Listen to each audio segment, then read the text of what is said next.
A continuación vamos a ver la parte de sombreado. En la parte del curso de sombreado vamos a tratar las técnicas de las que disponemos para presentar los modelos que previamente hemos generado. Estas técnicas constituyen la creación de cámaras. Las cámaras van a ser objetos a partir de los cuales vamos a poder ver nuestros modelos 3D. Vamos a aprender a alinearlas con la vista y vamos a aprender cuáles son sus parámetros característicos. A continuación veremos cómo iluminar, cómo crear luminarias dentro de Blender, qué tipos de luminarias tenemos disponibles, cuáles son sus parámetros y qué efectos tienen sus formas en las sombras arrojadas. Continuaremos hablando del entorno. El entorno será aquello que rodea a nuestros modelos, aquello que en el ejercicio, por ejemplo, será el fondo espacial, en cualquier escena sería, por ejemplo, el cielo o el entorno de fondo. Hablaremos del Ambient Occlusion, una técnica de iluminación que está puesta dentro de los parámetros de entorno y que es muy interesante para cualquier tipo de proyecto, y algunos efectos especiales basados en entorno. A partir de ahí, una vez iluminada y colocada con entorno nuestra escena, aplicaremos diferentes materiales a los objetos que hemos creado. Veremos sus parámetros característicos y trabajaremos con reflexiones y con refracciones para trabajar con metales y materiales de cristal. Si hablamos de los materiales, tendremos que hablar también de mapas. Los mapas serán texturas que aplicaremos a los objetos. Veremos qué tipos de texturas tenemos y cómo aplicarlos mapeando un objeto. Y a continuación aplicaremos todo lo que hayamos aprendido sobre unos ejercicios para continuar el ejercicio que llevamos durante el curso. Trabajaremos en un material bastante sencillo para el destructor espacial, el texto, un material algo reflectante, algo metálico para la pequeña nave, un material con textura para el planeta, y hablaremos de cómo hacer un entorno para una escena espacial. Hablaremos de cómo hacer un entorno con un cielo de estrellas. Y a partir de ahí iluminaremos la escena trabajando sobre todo con un sol, una iluminación solar, y apoyando un poco con Ambient Occlusion. Bien, pues vamos a abrir el programa. Hacemos doble clic y comenzamos. En cualquier escena siempre necesitamos una cámara. Vamos a empezar hablando de cámaras, y una cámara no es más que un objeto ficticio a partir del cual vemos nuestra escena. Cuando hagamos una representación, cuando hagamos una imagen fija o cuando hagamos un vídeo, lo que veremos, lo veremos a través de una cámara. Por tanto, siempre es necesario al menos un mínimo de una cámara. Si hacemos una escena nueva, veremos que el programa crea una geometría, como ya vimos es un cubo, crea una luminaria y crea una cámara.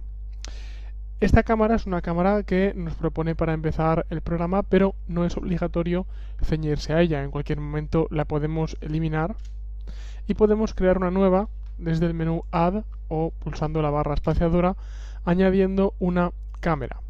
Como vemos, lo que hemos hecho es crear una cámara justo igual que la que teníamos antes. Las cámaras son objetos tridimensionales, pero infinitamente pequeños en la recepción de la cámara, y se pueden mover, se pueden rotar y se pueden escalar, aunque escalar una cámara tiene efectos sobre el propio icono, pero no sobre lo que ve la cámara.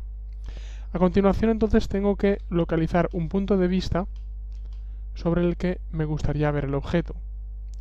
Cuando localicemos un punto que nos guste, un punto que queremos usar para la cámara, lo que tenemos que hacer es pinchar el menú View y usar la opción de alinear vista, alinear la cámara activa a la vista. Para ello, por supuesto, tendremos que haber creado previamente una cámara y tenerla en modo activo, esto es seleccionarla. Así que pinchamos alinear cámara y a continuación ya estamos dentro de la cámara. Lo que hemos hecho es mover esa cámara justo hasta el punto donde estaba la vista. Para entrar en una cámara, para ver lo que está viendo la cámara, lo único que tengo que hacer es pulsar el botón 0 del numpad.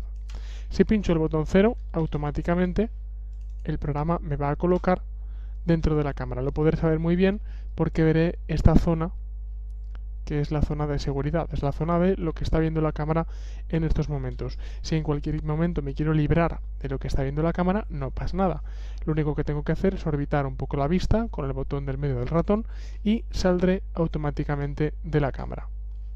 Saldré sin moverla, por ello no tengo que tener ningún miedo en cualquier momento a salir de la cámara. Es muy recomendable cuando trabajamos con cámaras partir la vista, partir la ventana 3D en dos ventanas.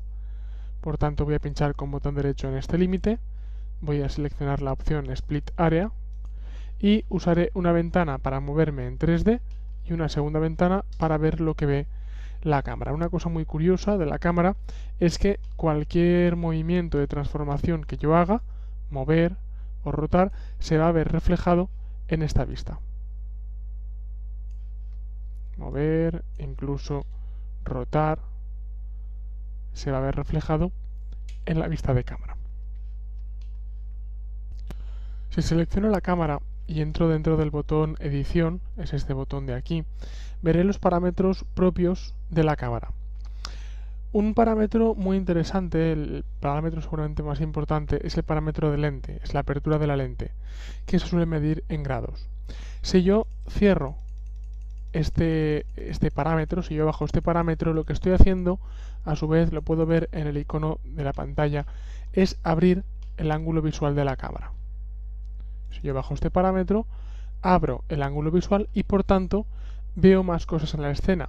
Tengo que tener cuidado porque si bajo demasiado este parámetro, como veo, lo que estoy haciendo es forzar demasiado los objetos de la escena. Lo que estoy haciendo es forzar demasiado los puntos de fuga y por tanto tanto la rejilla como los objetos que están en la escena pueden aparecer deformados. Por ejemplo, si muevo este objeto, observaré que parece deformarse muchísimo al acercarse a la pantalla.